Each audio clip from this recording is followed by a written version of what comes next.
real in Rwanda, there was a genocide. Let us come back here. In DRC, we are told, you Google it. This is not my statistics. This is your statistics from United Nations. These are your statistics from whatever World Health Organization. These are not our statistics. We are using your own tools to compare or to engage in this particular debate here. We are told plus minus 12 million of Congolese people were massacred brutally. Others in the process, they died because of starvation, lack of food, malnutrition, lack of proper medical health care. So, which of the two, 800,000 versus 12 million, which one is genocide and which one is not genocide here? Professors and the people from Rwanda and their bakers are here. Can you tell this congregation,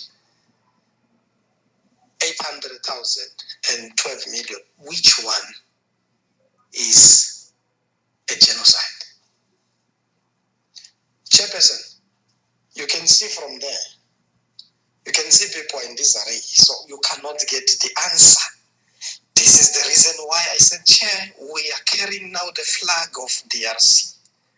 And then we will stand ready in any platform to defeat and to counter any lie, any false accusation or allegation that will be leveled against our own country and our own people. I'm not here to speak on behalf of the state, because the state of Congo, it has been captured by the same forces, by the same people who are talking here. And this is the reason why we have a type of state that has failed dismally to maintain social stability in the country. We have a looting state machine. So you can see our friend here, they will never give us the answer. Which one is genocide? It's like a chairperson here, we want to change the new rules of mathematics. The big number, it becomes a small number. And the small number, it becomes a big number. So professors, they will have to explain to this congregation, 800,000 versus 12 million. And our people, they are still dying today in Bunia, in Ituri, in Butembo. They are trying by all means. Who is behind this? We understand the enemies. The imperialist forces, some of them are sitting here. I am not apologetic today, Chairperson. You'll forgive me. The first session I was more emotional because I tried to counter, a false information that was provided here. Today, the presence of Rwanda soldiers on a Congolese soil, they're there. The minority grouping that this comrade from Rwanda was trying to anyway, by the way, is nowhere to be found. They must come back and listen to this and take the message back home. The small minority group that is saying that the Congolese people, they want to massacre them, they want to finish the whole ethnic group. They are supported by the Rwandese army. Because the agenda, Chair, since 1884 up until today, the enemy is still the same, but it's changing the actors, the stakeholders, changing peoples, the managers who are managing the affairs of the oppressor in our DRC Congo. Today, Rwanda, Uganda, and other countries, but these are the countries that we are face to face. We know them very well. Today, the so-called Banyamulenge that was trying to protect here and to advance their agenda, these people are used. And then up until again, they come back to their own sanity. For now, our people, to be honest with you, Chair, with the atrocities that we went through, if these people are not behaving, they will face the consequences.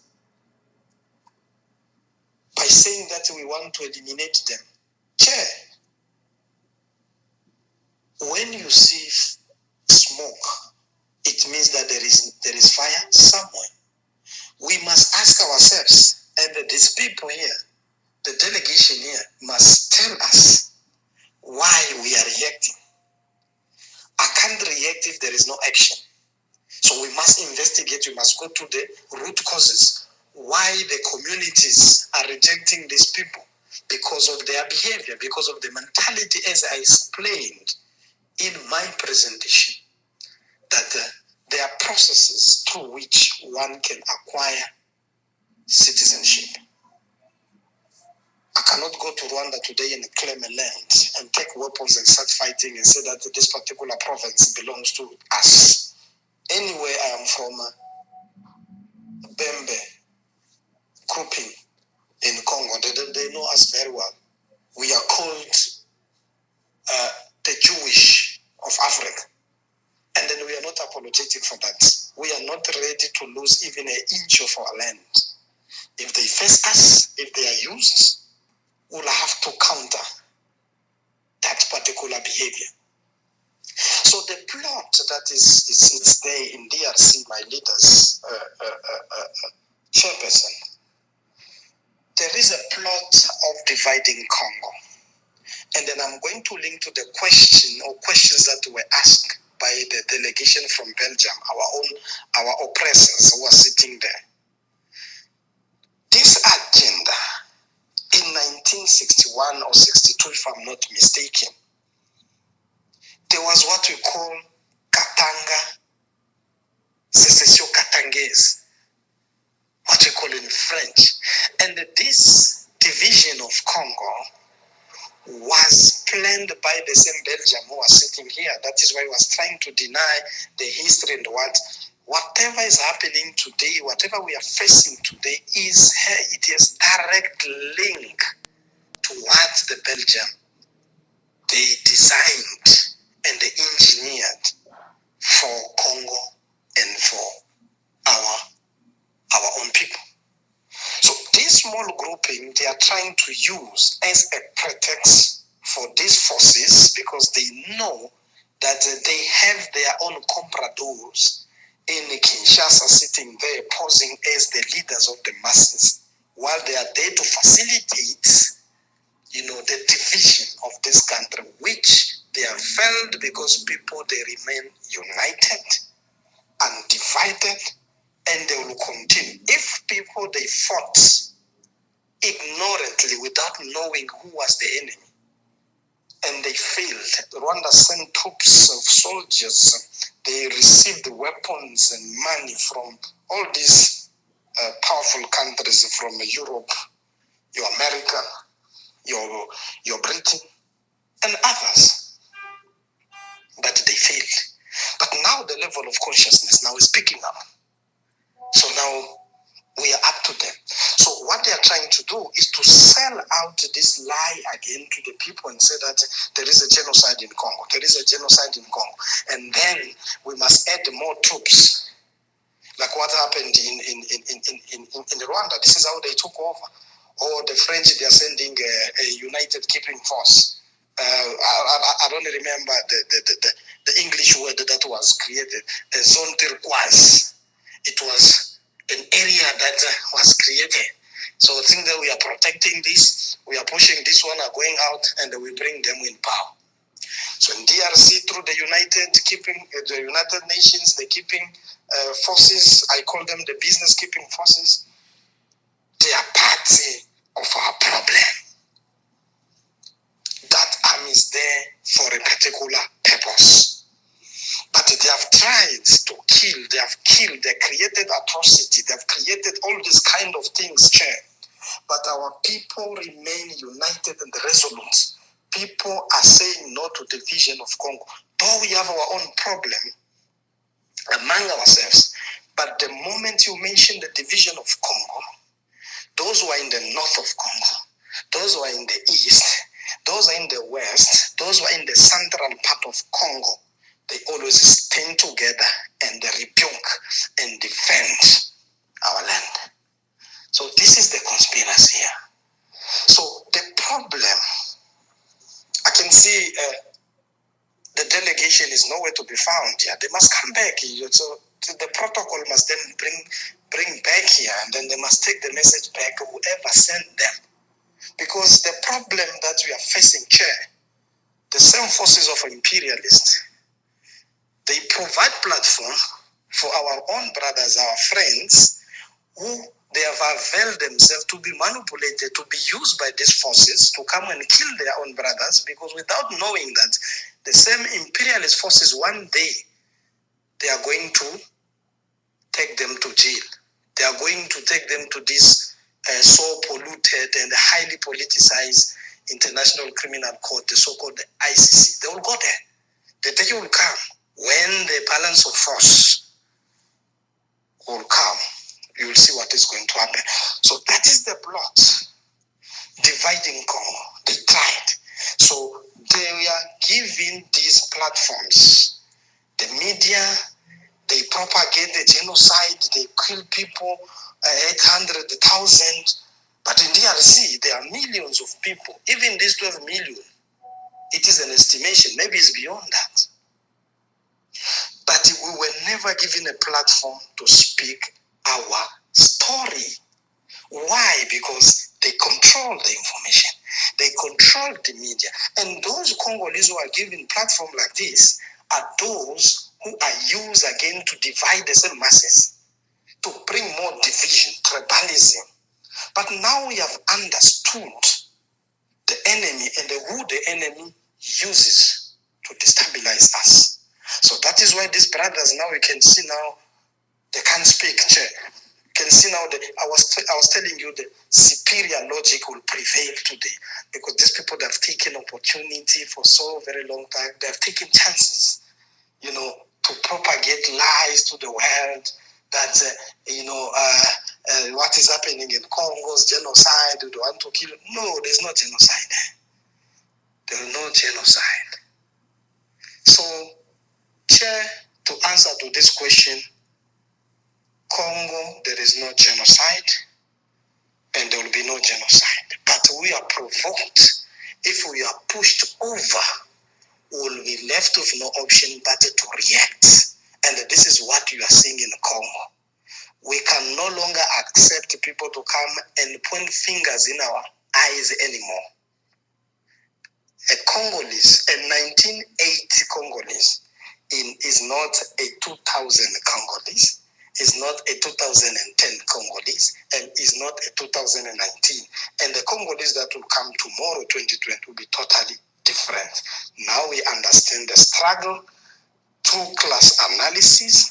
We understood our historical materialism, which the Belgium here, they are trying to distort the history, which we are not going to give you that opportunity to come here and speak what you do not know. I was in Congo. I lived in Congo. I saw the material condition of the people. The division of Congo is failing through military action. So now you are introducing the second phase, the phase of biological weapon, which is what? Ebola. We understand this agenda, but we will conscientize our people. Our people, they will understand that we are under attack and the war is open. So they must be prepared in advance so that they can counter anything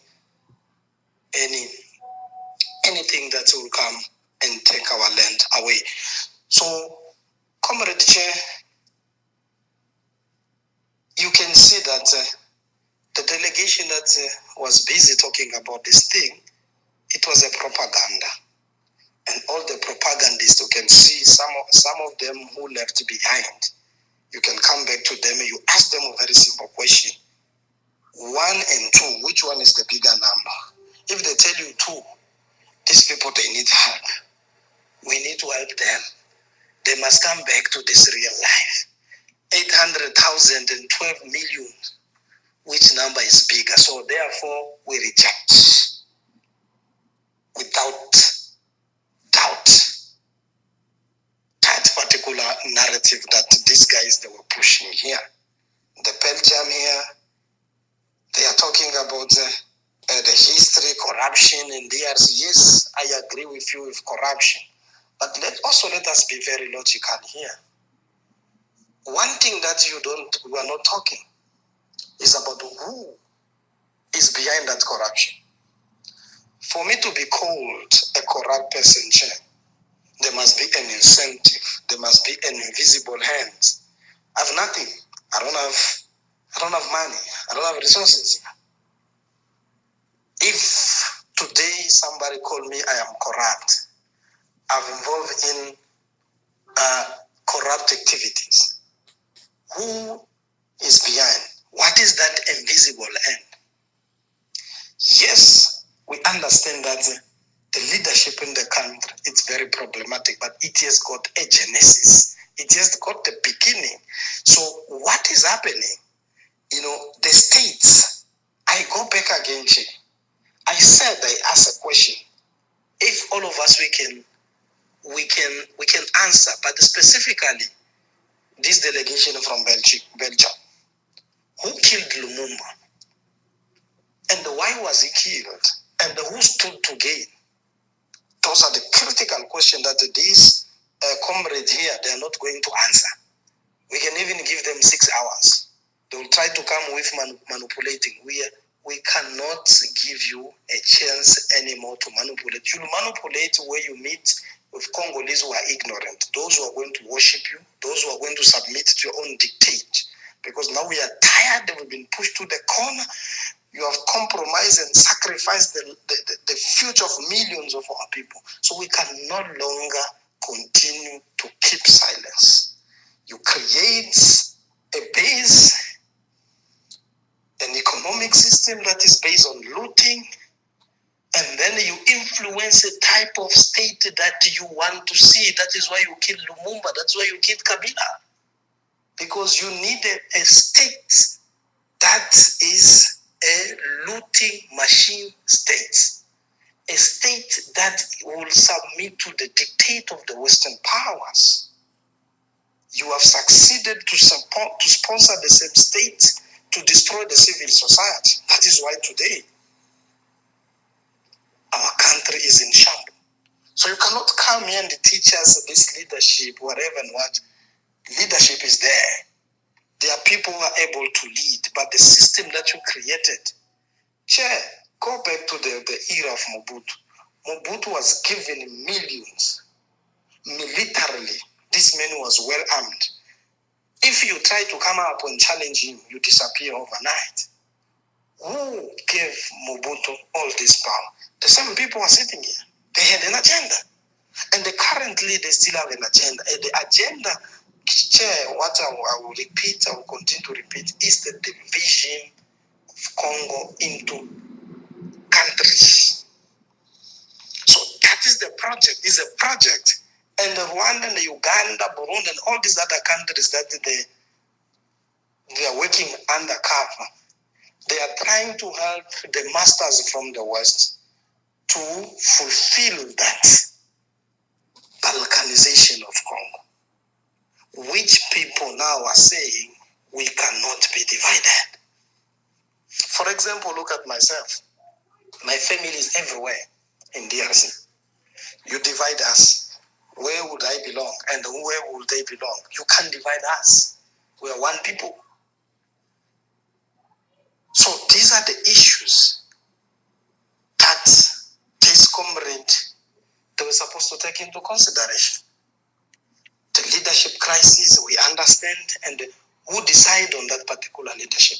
Anyway, Chair, one of my comrades, it is an information that has to be verified. He was telling me about what is happening in Côte d'Ivoire. During election, France has 20% stake in the government to decide how many ministers will go there. You can see that the imperialists, They are still leading us. This is the neo-colonialism. But these people, they are denying. They are there, remote control, using this Rwanda of theirs, roasting all these countries, go and destabilize DRC, put all this parasitic leadership to lead us, and then trying to create some sort of an image as the messiahs. They are not messiahs. And that is why I said, Chair, in my presentation, though I was diverted with the anger, but let me respond to his comrade here to tell them that Congo, there is no problem that has no solution. But we appreciate it today because we know who is the enemy and who the enemy is using to destabilize our country. But what I want to assure these people here, a day will come where we are going to rewrite our own history. We will restore the dignity of our people. We will recover. And our economy will be greater. We will emerge stronger than ever before. Though we are going through these challenges, it was very difficult for us to better understand who was behind all these conspiracies. So now we better understand who is the enemy. Chairperson, in conclusion, to finish, though I talk too much, because I have to respond to the people who came with the agenda of the enemies, trying to manipulate the honorable people who are here. They can't do that. It cannot happen. This is a new Congo. This is a new generation. When you go to Belgium, speak that there is the new lions that are born every day. When you go to Rwanda, wherever you go, there is the agenda of the enemy. Tell them, you can kill us, but you'll never finish us. We will continue the struggle. We will continue to fight up until our country is totally liberated. So we will fight with the last